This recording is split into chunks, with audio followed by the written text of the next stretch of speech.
Imagine this. You're standing in the ruins of a city. Smoke hangs thick in the air.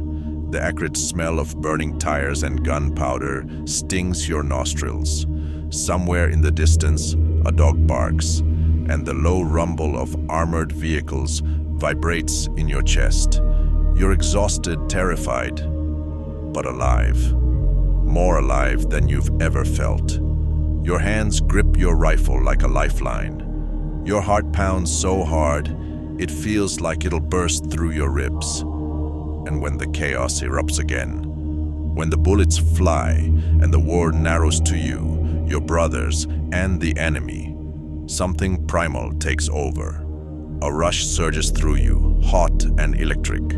For a split second, you're not a man anymore. You're a god, a destroyer, and it feels good. That's the confession of a Marine who fought in Fallujah, a man who joined the Corps to serve his country, to be a hero. But in the heat of combat, he discovered a darker truth. War isn't just hell. It's addictive. It's exhilarating. And for some, the act of destruction becomes a twisted kind of pleasure. How does that happen? How does a human being, someone who grew up playing Little League, who laughs at bad jokes, who calls his mom every Sunday, how does that person learn to enjoy killing, to crave the chaos? This isn't a question about monsters. It's a question about us, about humanity. Because as historian Joanna Bourke reveals in her chilling work, An Intimate History of Killing, the pleasure of destruction isn't unique to Marines, or soldiers, or bad people. It's a shadow that lurks in all of us, a shadow we're afraid to name. Tonight, we're going to stare into that shadow. We'll walk through the psychology of combat, where adrenaline rewires the brain. We'll dissect how cultures and militaries mold ordinary people into warriors. We'll grapple with the moral vertigo of loving your brothers while hating the war. And we'll ask, can we confront this darkness without flinching? Can we honor veterans without glorifying the violence that haunts them? Let me start with a story. In 2004, during the Second Battle of Fallujah, a young Marine, let's call him Jake, found himself pinned down in a bombed-out apartment building. Insurgent snipers had his squad trapped. For hours, they traded gunfire, the walls around them crumbling like sandcastles. Jake told me, "You know that moment in a horror movie when the monster's right behind the door? That's what combat feels like, except the door's always about to break." But then, something shifted. His fear didn't vanish, it mutated. When he finally spotted the sniper's muzzle flash, he didn't hesitate. He fired, and when he saw the man fall, he didn't feel remorse. He felt a jolt of triumph. "It was like winning the Super Bowl," he said. "I high-fived my buddy, we laughed, and then I threw up." What happened to Jake in that moment? Why did victory taste like bile?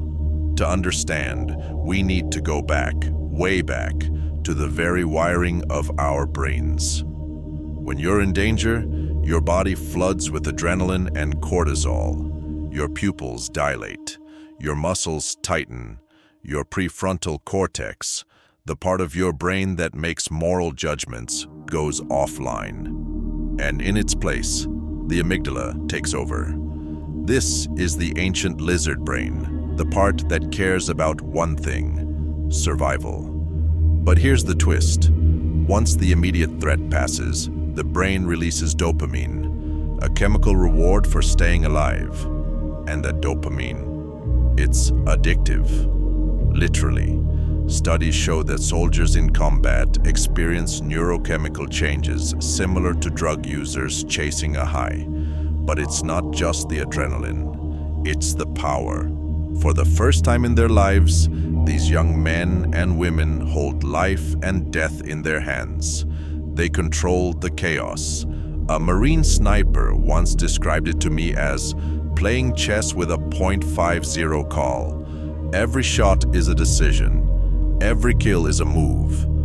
And in a world that's otherwise senseless, that power becomes intoxicating. Joanna Bourke calls it the ecstasy of agency. When everything else is stripped away, your civilian identity, your doubts, your fear, destruction becomes a way to scream, "I exist."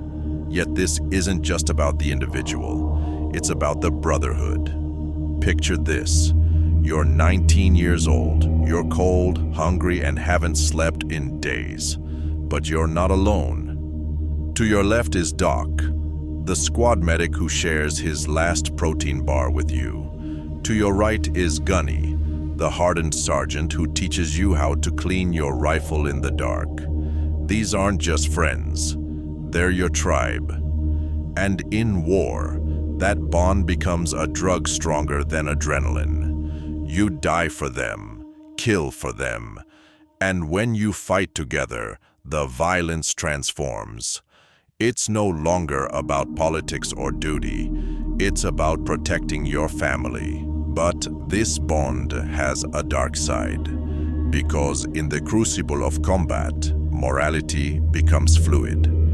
A Marine who served in Afghanistan told me, "You do things for your brothers that you'd never do back home. You laugh at things that aren't funny. You hate people you've never met. And if your buddy points at a target, you don't ask why, you shoot." This is where culture steps in. From the moment recruits arrive at boot camp, the military strips them down. They shave their heads. They take away their clothes. They break their civilian identities like twigs, and then they rebuild them. Drill instructors shout, "You are not a person, you are a Marine." And bit by bit, it becomes true. They learn to march in sync, to chant in unison, to see the world in terms of us and them. Language plays a role too. Enemies aren't people, they're targets. Killing isn't killing, it's neutralizing. Even the rifles are anthropomorphized. Marines name their guns, sleep with them, call them she. It's a way to distance oneself from the horror, to make destruction feel clean. But society does this too. Think about our movies, our video games. How often do we turn war into a spectacle? A Call of Duty commercial shows soldiers leaping from helicopters in slow motion, guns blazing, while a booming voice says, "Answer the call of duty." We sell war to teenagers as adventure, as purpose, as a way to prove your manhood. And then we act shocked when some come home addicted to the rush. But here's the hardest truth. This isn't new. Thousands of years ago, Spartan boys were taken from their mothers at age 7. They were starved, beaten, and taught to steal to survive. Why? To create warriors who'd find pride in pain. The Aztecs glorified battle so much that warriors would paint their faces with the blood of their enemies. Even the samurai wrote poetry about the beauty of dying in combat. Humanity has always romanticized violence, and in doing so, we've made it easier for young men to confuse destruction with honor. But what happens when the war ends? The same Marine who felt like a god in Fallujah comes home and can't sleep. He stares at his hands, wondering how they could hold a child one day and a rifle the next. He lies to his wife about where he was. He drinks to forget, and when the memories claw at him, he wonders, was I the hero or the monster? This is the moral injury Joanna Bourke writes about. It's not PTSD, it's a sickness of the soul.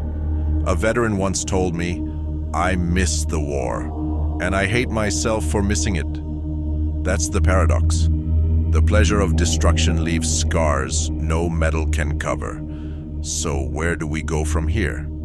First, we listen, not to the politicians or the propaganda, but to the veterans themselves.